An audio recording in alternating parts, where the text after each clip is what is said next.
Hi, this is Hannah Teal. I decided to get out of my comfort zone and try to narrate through this Google Earth story presentation on battery energy storage system facilities. So, battery energy storage systems is an issue because there's a lack of local regulation of battery energy storage systems, or BESS facilities. It's a concern for communities because these systems use lithium batteries that have risk of thermal runaway fires and are located near neighborhoods and forests with chronic high fire risk. This issue is compounded in Snoqualmie Valley, where access routes are constrained and choke points can keep vehicles stranded in hazardous conditions. This is a site for a proposed Jupiter Power BESS facility. The developer is Jupiter Power. The location is 45 acres in unincorporated King County, and the capacity is 130 megawatt utility scale BESS facility. This connection ties into the existing Puget Sound Energy. Now, that proposed Jupiter Power facility has actually pulled their permit through the county and is working on some SEPA fixes to their application. So because of that application, though, a nonprofit was formed by residents in the valley. They were worried about safety risks because of the thermal runaway, especially given the location of it being in an area that has choke points and less routes of evacuation. Some of the key environmental concerns are due to the BESS thermal runaway, as damaged lithium cells rapidly off-gas toxic vapors and metallic particulates. The EPA and safety organizations identified these events as environmental hazards due to hazardous air pollutants and the complex, expensive containment and cleanup processes required. These cleanup efforts require EPA emergency response efforts that vary in timeframes for completion. This is a video about what the causes of thermal runaway. I'm not going to play it for time's sake, but I will have it posted, so you're welcome to click through it and watch the video if you'd like to. And then this is another one, but more specific to BESS. So here I'll take you to Olympia, the Washington state capital. This is where Washington's Clean Energy Transformation Act was enacted in 2019 and commits the state to a completely greenhouse gas neutral electricity supply by 2030 and 100% clean renewable energy grid by 2045. This bill does really show the importance of BESS facilities in the state of Washington. It's just compounded because of the public concern over the safety of it. There are key agencies related to this, and for time's sake, I won't go through all of them, but please feel free to go through this slide. But note that Washington uses the Energy Facility Site Evaluation Council. The EPA provides comprehensive federal safety guidelines and gives authority to the FSEC to provide siting and energy permitting for major facilities that ensure adherence to environmental, building, and safety standards for Washington projects. It is of note, this is the Snoqualmie Tribe Reservation. This reservation is only 68 acres.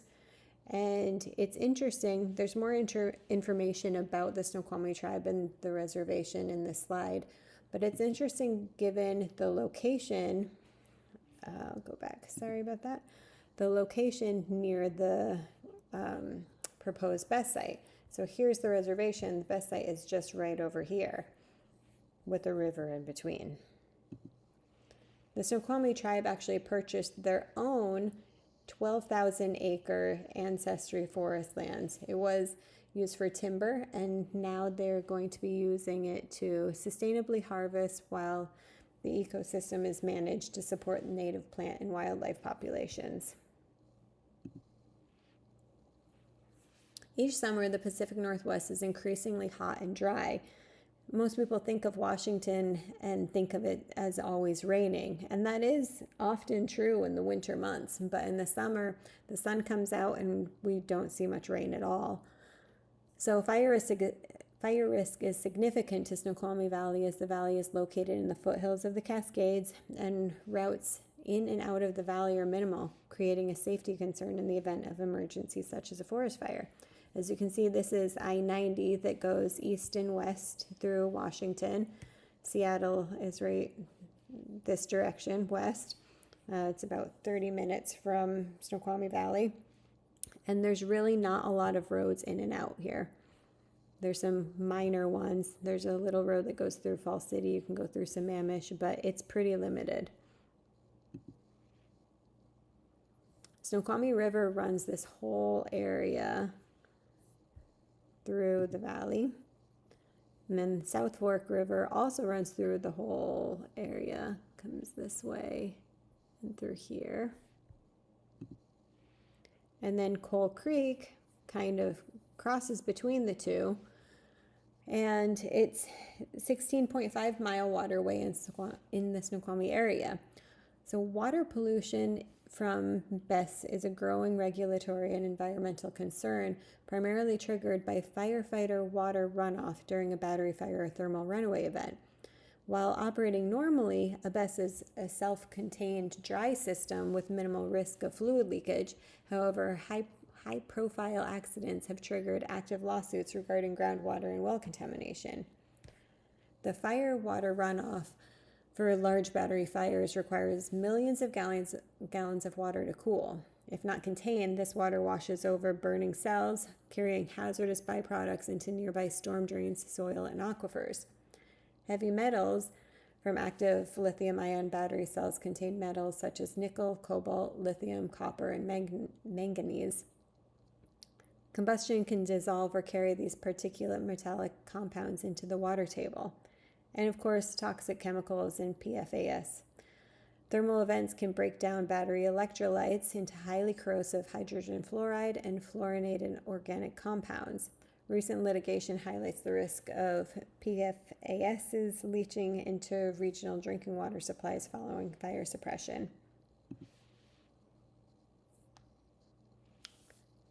So as I mentioned, the forest fires are an issue, and the smoke pollution from the wildfires and a thermal runaway would be a problem and would kind of come into the valley, since there are mountains surrounding Snoqualmie, which is, of course, a Clean Air Act issue and major health problem. So I'm not going to go through why lithium. I do think it's important to this because it's a byproduct of using these BESS facilities. Lithium is crucial and a critical mineral for the batteries to store surplus power from wind, solar, and tidal sources. But given the time, I'll let you go through those slides on your own. But it is important to note, if this is a sustainable source as we're thinking about clean energy. So this is the mine for lithium in the United States. It's in Nevada. And I'm going to quickly go through the other ones. It's going to make you a little bit dizzy because it's across the globe. And I'll let you click through the maps of these, talking about lithium on your own. I'll try not to make you too dizzy here.